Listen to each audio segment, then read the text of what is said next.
Hey you guys, what is up? Please Awesomest here, and today we're going to be reviewing the Redragon K599. So let's get straight into it. So this is the packaging that it did come in.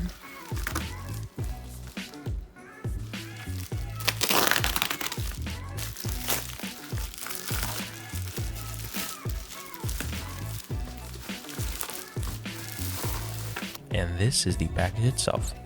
So you guys can see the layout. Does seem pretty nice, does have some key features that we'll talk about in just a little bit, and overall looks pretty good. It is hot swappable, by the way, so that's always a nice touch. Compatible only with Outemu switches.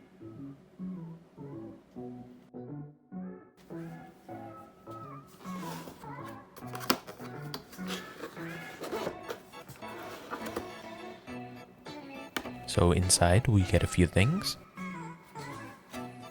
One of the cool things that we do get are 4 replacement switches.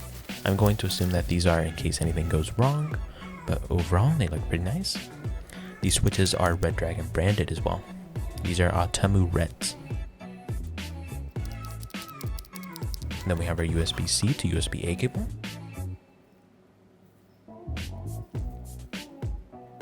And then we have our switch and keycap puller. And our Redragon sticker, and the manual, which you guys can read if you guys do want.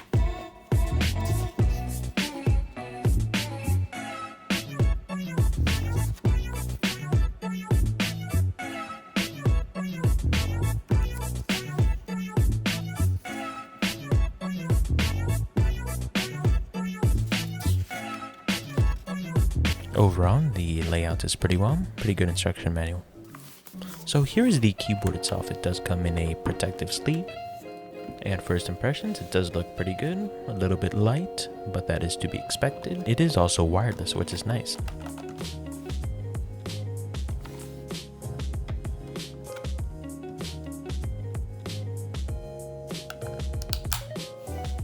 So looking inside, these are Outemu Red Switches and Redragon branded. And it is hot swappable, so that's always nice to see.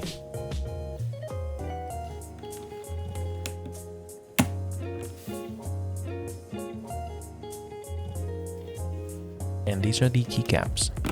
They're not the best keycaps, but they do the job. And this is a quick sound test.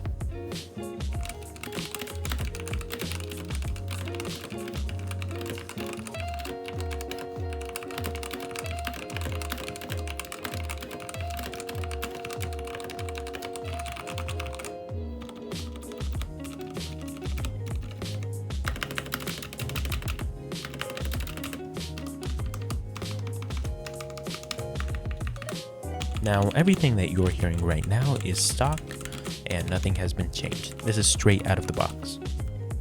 Now we'll be having a quick look into the lighting modes that this keyboard does offer. So let me know what you guys think of them in the comment section below.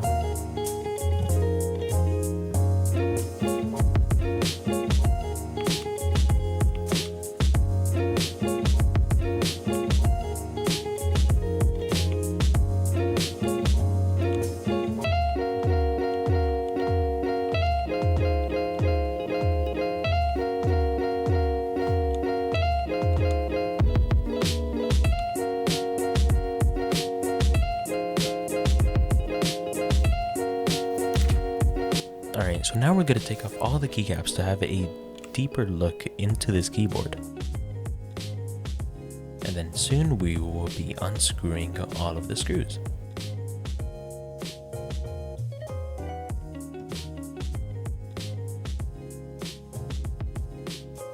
My choice for screwdrivers is the Wow Stick. It does a really good job, and honestly I can definitely recommend it.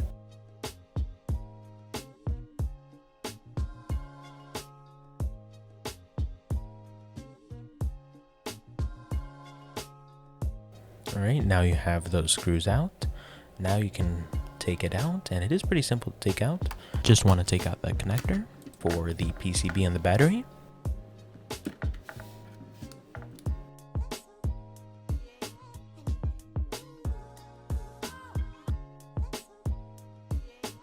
And here you have your USB-C and the on and off switch.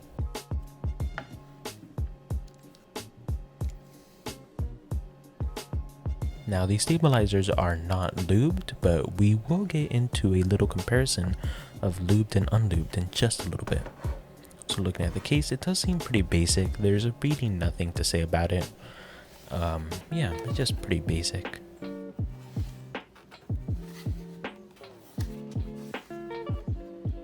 Plugging everything back in, it is pretty easy to put on.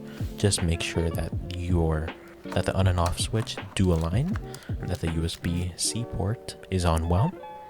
Then you can screw everything back in.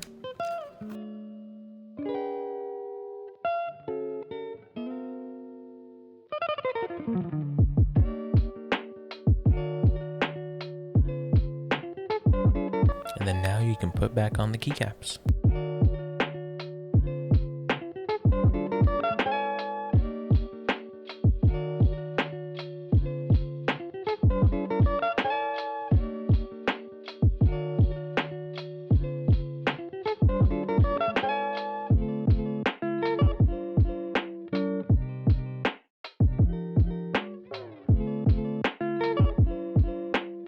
So this is the stock sound. So now we'll be lubing the spacebar stabilizer. So first thing that you want to do is you want to take off the keycap, and then if you have a hot swap keyboard, you want to take out the switch.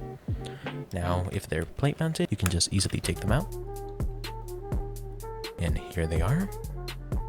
They do seem pretty basic. They're a little bit rattly, but we should be fixing most of that very soon.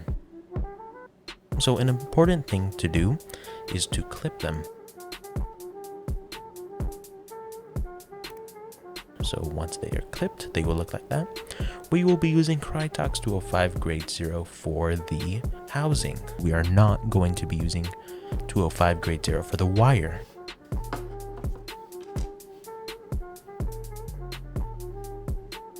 So you want to make sure that you have an even coating inside. I personally like to use a relatively good sized brush, and it does do the job pretty well.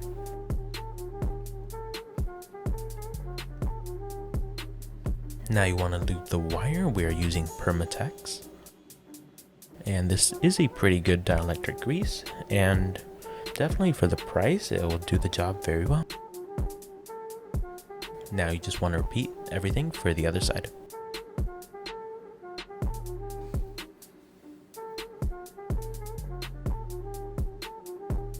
And once you do get it in there, you will hear a very satisfying snap. There you go. Make sure that they go up and down, and if they do, then repeat it. And if they both go, then you're all good to go. Put it back in, and then put in the switch.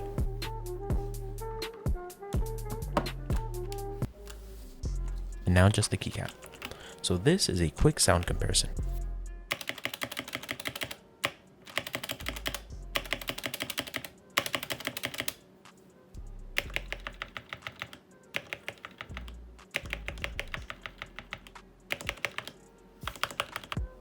So let me know what you guys thought. Is it worth lubing? In my personal opinion, I believe that it is 100% worth it, and I would definitely recommend it as the #1 thing that you should modify for this keyboard. Now this is the software. The software is relatively pretty nice.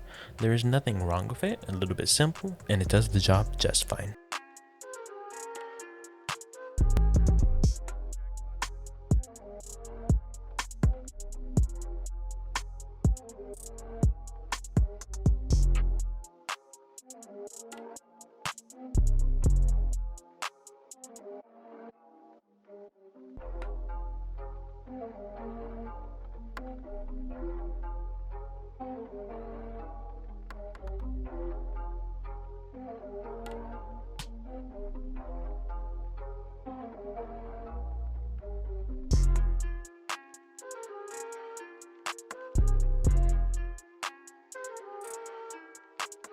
So let's talk a little bit more about this keyboard. This is the K599 wireless TKL keyboard. It is coming in at around $52 depending on where you get it. It does have a 2.4 gigahertz wireless mode with the USB adapter, and it can also be used wired. It does have good enough switches. These are Outemu Reds It does have 18 RGB backlighting modes. It does have quiet and responsive keys with anti-ghosting, and it is compatible with many types of OSs. Overall, this keyboard is relatively pretty well. It is pretty solid for the price. There are definitely a few mods that I would do, but as it comes stock, it is relatively pretty good, and I'm definitely impressed. So overall, a big thumbs up to Redragon for putting out a product like this, and it does do the job really well. So I'm definitely pretty happy recommending this product if you are looking for a wireless TKL keyboard. Let me know what you guys thought of this product in the comment section below. Thank you guys so much for watching, and I will catch you guys in the next video.